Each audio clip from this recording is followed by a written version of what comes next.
All right, the fundamental theorem of calculus redux. Now, just as a reminder, the first fundamental theorem of calculus is the one where you just plug in the limits of integration. So the limits of integration between 0 and 2, let's say, of x dx will just be x squared over 2, and then we plug in 0 and 2, so we get, 4 halves minus 0 halves. We were actually using the fundamental theorem of calculus and to just plug in the limits of integration and get the definite integral. So definite integrals, anytime you put numbers on an integral sign, you're already using the fundamental theorem of calculus every time you do that. That's not what this is about. This is about a really specific type of problem that's pretty dorky, but luckily very easy. So unlike some of the really arcane sort of specific nitpicky types of problems in calculus, this one's super simple, like kind of shockingly simple. So here's the problem you'll be asked. You notice how in this problem up here we have both a derivative sign and an integral? Kind of crazy, right? So that's what's weird. We're taking the derivative and the integral at the same time, so it's kind of hard to miss this problem. If you see something like this, you sort of like know that's what you're doing, and pretty straightforward. And then you'll notice one other subtlety here is we've got a letter as one of the limits of integration, and it has to be the upper one. In a minute I'll show you an example where they put the x on the bottom, and then you'll have to do just a little bit of trickery to get it to the top, just switch the order around and stuff. But the point is that we've got x's a couple of places, so x up here and its derivative with respect to x out front, but then we've got t's and dt's within the problem itself. So that's kind of wacky, and yet of course at the end you get a function in terms of x. Here's how simple it is. If your limit of integration is just x, like this one down here, all you do is you figure, you know what? Derivatives and integrals are like opposite of each other. It's kind of like multiplying by 3 and then dividing by 3. You just end up right back where you started. Same thing with integrals. If you integrate something, then take the derivative, you end up right back where you started. But by going through this process, we're just going to switch from t's to x's. So on this one down here, all we do is replace each t we see, so that guy and that guy, with x's. So we just end up with x squared minus x, the end. All right, so that's how simple it is. You just go through and replace the t's with x's, and you're done. Now, you might be wondering, hey, what about that 1? We didn't use that. The reason we didn't have to use it is because if you did integrate and plug in 1 and then took the derivative, the constant goes away. So anything that's not a variable, anything you plugged in 1, that would just go away.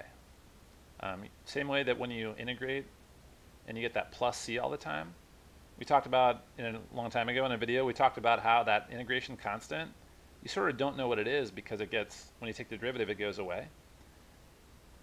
Same thing here. That bottom limit is just a number, which means if you integrate something and then take the derivative of it a second later, whatever has that 1 in it is just going to turn into 0. So that's why you can just totally ignore it as long as it's anything besides a variable. 5, 10, negative infinity, doesn't matter. Negative infinity is actually a special case. We'll get to that next chapter, but almost any number downstairs here, you just ignore it.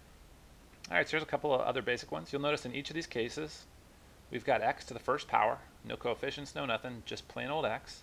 The downstairs number, we got a 0, we got a 6, we got an a. What's a? Doesn't matter, it's a constant, so it doesn't matter. So all we do is replace the t's with x's. So t sine t becomes x sine x. The square root thing, instead of 3t cubed, it's going to be 3x cubed plus 1. And secant to the 5th, that sounds like a doozy of a power problem. I'm not sure I could even integrate it, except, oh yes I can, because it's actually a derivative of the integral. So we just got x squared minus 3 instead of t squared minus 3. So that's how easy these are. You just replace t with x. And we actually just came across one of the nice things about this, and the reason this, I don't know why they make you do this type of problem because it's so straightforward, but one of the things it does allow you to do, technically, is take the derivative of an integral that you can't actually do. So if you didn't realize this fundamental theorem was what you should use for a particular problem on the test, and you tried to integrate something and then take the derivative after that, normally you'd end up with the right answer, but the problem is that this trick works even if the thing is not integratable. So does anybody know how to integrate secant to the 5th of this crazy mess? I don't know, but I think it's pretty ugly. I mean, it might be integratable, might not be, and it's definitely a huge mess. matching your D's and your U's and all that kind of stuff. But we get to ignore all that because of the fundamental theorem of calculus and just switch out the T's for X's and bam, we're done, next problem. So if you're on a quiz or something and you feel like the problems just look really hard and would take you forever, maybe it's because you're forgetting about the fundamental theorem. Derivative and integral in the same problem, bam, we're just replacing T's with X's. All right, so I just want to show you one, before we get to the slightly harder ones of these, I want to show you the slightly different wording. So what I've been showing you before is just like a d over dx in front of an integral. But they can also kind of do a more wordy version, which you see here.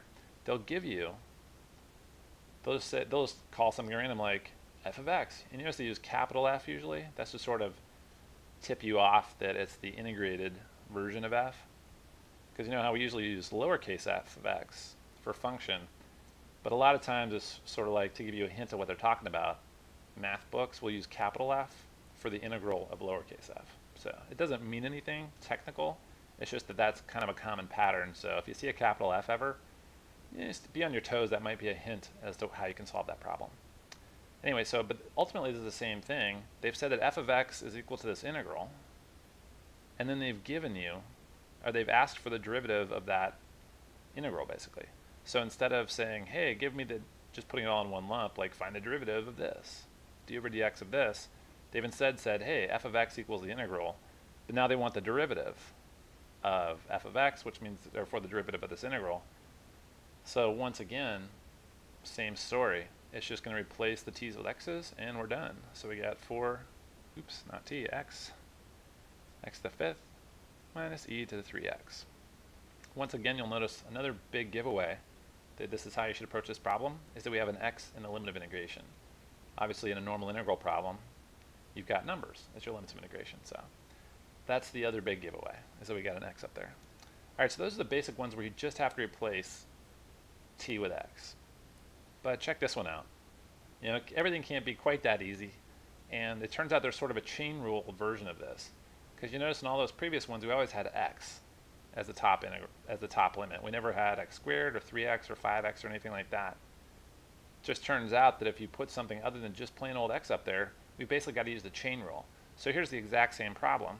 This is the exact same formula I gave you a second ago, except instead of just being f of x, now I got to tack on a u prime. But that's just the chain rule, right? That's what we always did with the chain rule. You just took all the same derivative formulas you'd been using before and tacked on a u prime to make it all work out. That's all we're doing now. So in this problem, we've got an x cubed upstairs instead of just an x. So that's basically saying, oh, so you got to use the chain rule.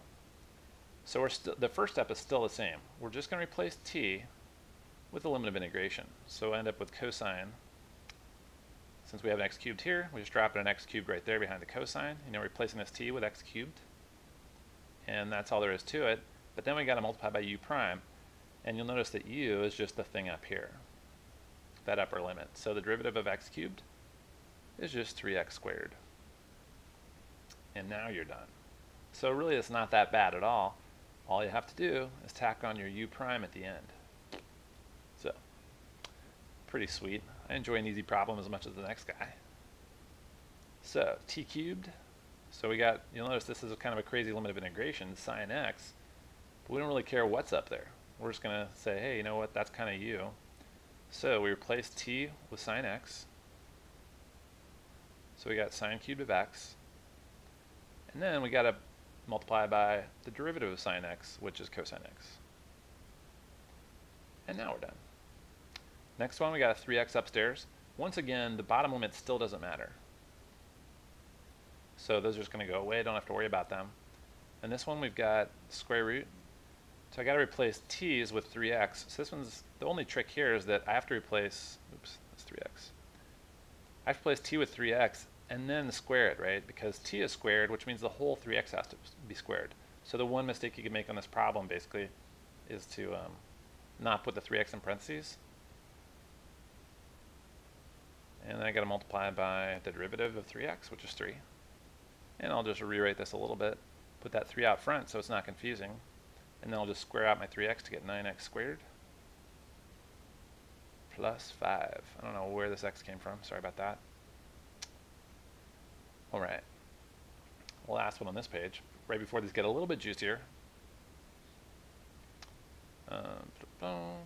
So secant t squared, all we got to do is replace t with x cubed.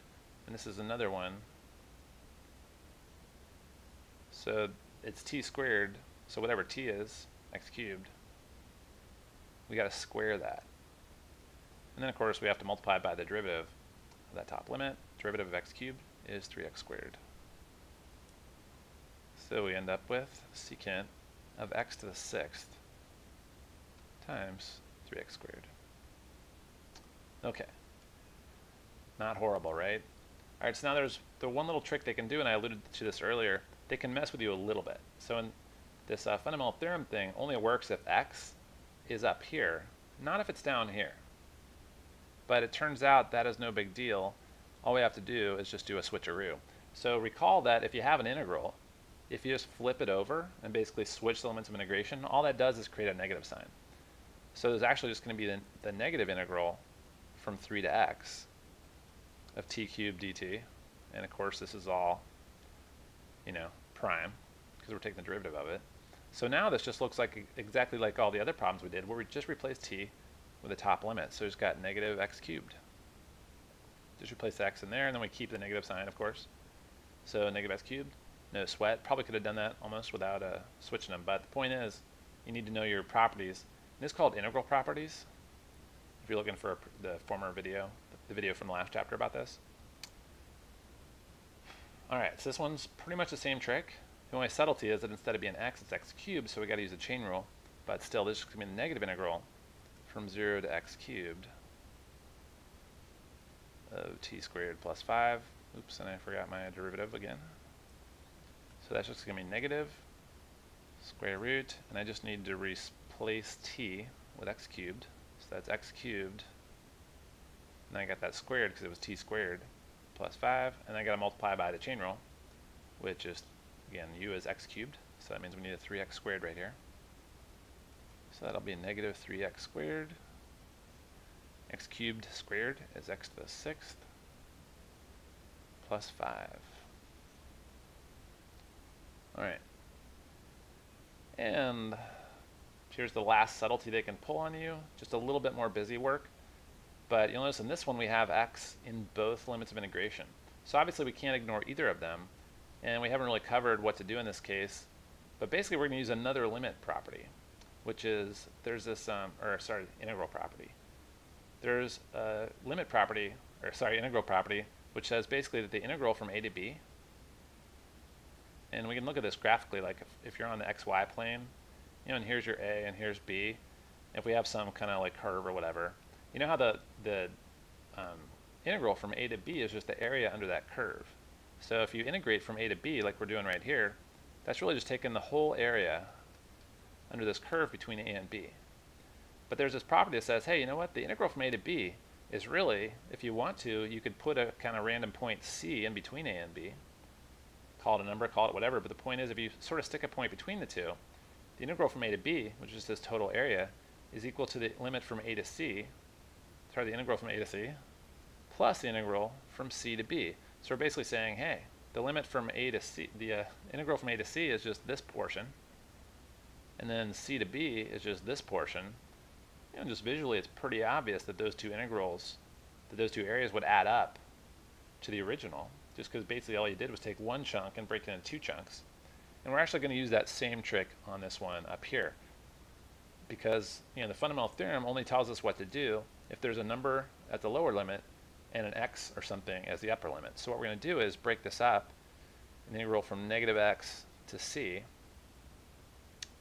and then we're going to add to that the integral from c to the upper limit, which is x plus 2. So all I did was just insert this limit c, this number c, in between negative x and x plus 2. And I don't even know what c is, right? I just know it's a number, but it doesn't even matter because in the fundamental theorem, any numbers kind of go away. Now you notice I'm not quite done here, sort of messing with this, because right now I've got this one on the right, this is fine. But this one has an x at the lower limit, not the upper limit. So now I need to do the trick where I switch the order again. So it's actually going to be the negative integral from c to negative x. So I just put the negative sign out front, and then that allows me to flip the limits. And then I'll add the integral from c to x plus 2. Alright, so at that point, this is what I want to plug in. So now I'm going to switch, I was using this integral shorthand just because I don't feel like writing out a big mess every time. But now I'm going to write it out legitimately. So let me just mark this off so we don't get confused. All right, so now I'm just going to plug in to this formula. So I've got the negative integral from c to negative x of the original stuff, 3t plus 2. And then I'm going to be adding the integral from c to x plus 2 of that same stuff. And there's a dt here and a dt here. All right, so this looks easy peasy. Let's do it. Got a negative sign. Now, interestingly, this is actually a chain rule situation because this first one, see how there's a negative x there instead of a positive x? Anything besides positive x, we've got to use a chain rule. So when I'm first going to plug in a negative x for t right here, so I get 3 times negative x plus 2. But then I've got to multiply by u prime, and u prime is negative 1. And before I get too confused, I'm just going to go ahead and see how we hit this negative out front and negative here. We'll just cancel those. Plus the integral from c to x plus 2. So I just need to replace this t right here with x plus 2. Oops, I don't need an integral sign anymore though. So now I got 3 times x plus 2 plus 2. And now because technically I do need my u prime chain rule on this one, but the derivative of x plus 2 is just 1. So it turns out you don't really need a chain rule because it's an x with a 1 in front of it. That 2 just goes away. All right, so this is that second integral. All this stuff right here is that first integral. And now I've just got to simplify and combine stuff. So I got negative 3x plus 2. And this 1 was just being multiplied, so I can scribble that out. Then we got plus 3x. And we got plus 6. And we got plus 2. Alright, so 3x and negative 3x just cancel each other out. Leaves us with 2 plus 6 plus 2, which is 10. Okay, so there you go. You can see how these would just get, if you had a mean teacher, these could just get like more and more complicated, but the fundamental thing that's going on is the same. It's just, hey, if you have an integral from something with x's in it to something with x's in it, you've just got to split it into 2 integrals. At that point, you've got 2 separate integrals, and each of those can just be treated like any other fundamental theorem problem. Just don't forget u prime. And don't forget the negative sign to switch, because pretty much every time you see a problem like this, you're going to need to switch the order of that first integral. So there's always going to be a negative out front in a situation where you got x's upstairs and downstairs. But if you just practice a few of these, check your answers in the back of the book, as always, because that's the only way to know if you're doing stuff right, is to check your answers. And at that point, these will seem pretty easy.